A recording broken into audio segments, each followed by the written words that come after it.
Shalom, shalom, shalom, bakunzi ba Action Vibes TV, kaze dusangire ijambo ry'Imana ryo kuri uyu munsi w'Imana ugira 22 wo mu mwaka w'amasabamana B.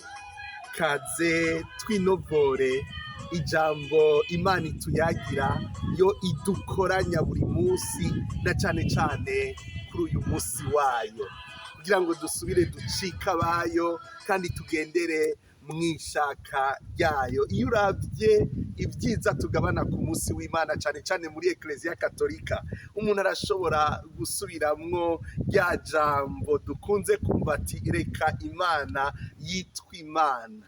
Yo mu bwitonzi bwayo yashoboye kwiyumvira ingene yo kwamana n'abantu, ntigendera iruhande yabo gusa, ariko ikabiha, ikatwiha, ikaba muri twebwe natwe tukaba muri yo.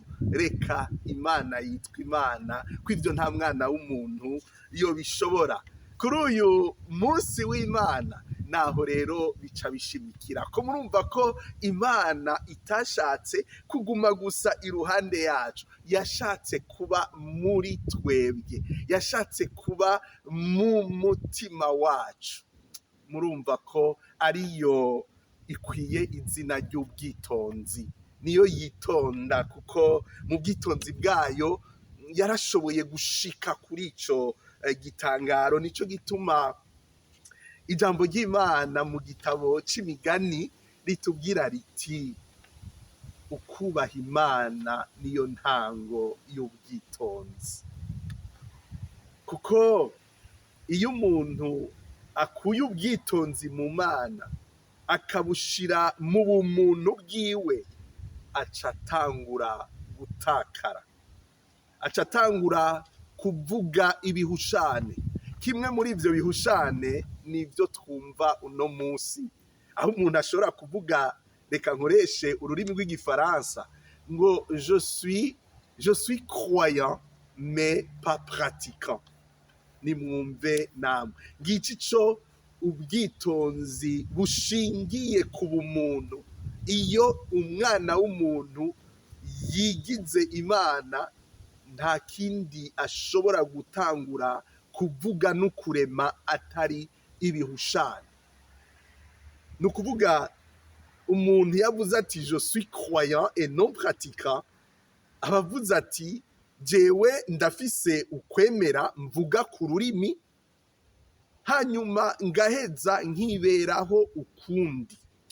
Ndafise ukwemera mvuga ku rurimi, ngaheza ngasasa karimi ku bantu, hanyuma ngaheza nkiberaho ukundi.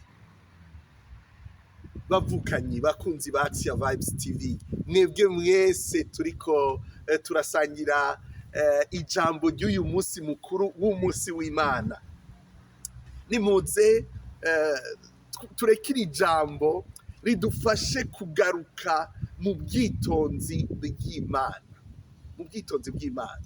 Kuko ukwemera ko ku rurimi, ukwemera ko gusasa karimi ku Mana no ku bantu, kuba kunyegeje ubuhemu bwinshi. Ico gituma uyu munsi Yezu atubwira ijambo rihambaye, umuntu ntiyicwa n'ibivuye inyuma, nta kiva imusozi giheza ngo kize kwica, kwanduza. Ibitwanduza, ibitugirira nabi nibiva mu mutima iwacu. Iyo rero tuvuze ngo twebwe turemera, ariko ntituba muri uko kwemera, tuba dushatse kuvuga tuti ukwemera kwacu nuko tuvuga n'akanwa gusa. Iyo tubivuze gutyo naho uko kwemera kuba kunyegeje bimwe Yezu yadondagura, inabi nyinshi mu mutima wacu: ububi, ubushegabo, ubusambanyi, umunoho, kuvuga n'abandi. ngivyo ibiba vyinyegeje kuco tokwita ukwemera ko kukarimi gusa. Ico rero Imana ishaka uyu munsi, Imana nyene ubwitonzi, Imana yitonda, nukwemera kukuri, nukwemera kukuri, ukwemera gushingiye mu mutima, ukwemera kuva mu mutima. Uko kwemera nako kuvyagwa n'ijambo ry'Imana, ntikuvyagwa n'ijambo ry'abantu, kuko abantu bama barondera kwigira Imana, abantu bama bashobora gukoresha amayeri menshi mu kongereza ko kuvy'Imana yavuze, canke mu gusobanuramwo bagakuramwo udushobora kuborohereza kugira ngo bashike ku vyifuzo vyabo. Ukwemera Imana ishaka nukwemera kuvuye ku mutima, uko kwemera tukaca twungikanya ko kuvyagwa n'ijambo ry'Imana, kuko niyo Mana mu bwitonzi bwayo Yakobo yatubwiye ko yatwibarukishije ijambo ry'ukuri, kugira ngo iryo jambo ry'ukuri turyakire mu bwitonzi, nitwibeshe mu kuryumviriza, ariko turyumvirize turizigama kandi turishira mu ngiro, tutibesha mu kuryumviriza gusa tugaheza tukaba mu gihushane c'ivyo iryo jambo ritwigisha. Niho rero uyu munsi twovuga tuti Imana iduhamagariye kwakira ijambo ryayo ry'ukuri, tukarizigama mu mitima yacu, tukaryumviriza, tukarirangura, rigaheza rikavyara urukundo, urukundo rw'ukuri, urukundo rukiza, urukundo rwitangira abandi. Ndabipfurije rero umunsi w'Imana mwiza, umunsi wo gusubira kureka Imana ikayagira imitima yacu, kugira ngo mw'ijambo ryayo rimwe Musa yahereza abanyisirayeli, kugira ngo nibarifungura ribagira bitonzi imbere y'abantu bo mu mahanga yose.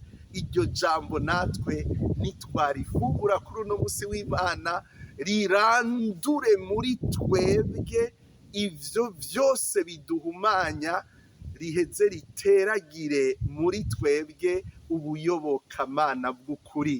Ubwo nabwo ni ubuturungika muri rwa rukundo rwitaho imfuvyi n'abapfakazi, rugaheza rukadufasha kuba muri ino si tutitiranya ivyiza Imana yashize kuri ino si n'icubahiro c'Imana n'izina ry'Imana. Reka Imana yitwa Imana mu buzima bwawe. Umunsi w'Imana mwiza mwese, umunsi wo gutangarira n'ukwakira ubwitonzi bw'Imana tuvoma mw'ijambo ryayo riturema tukaba abantu b'imitima myiza, imitima yuzuye urukundo. Mubandanye rero muhezagirwa n'ibiganiro byose bica hano kuri Axiya Vibes TV, kuko bishingiye ku ijambo ry'ukuri ritubwira ko uri n'iteka nkagira iteka, tugahamagarirwa gusangira iryo teka.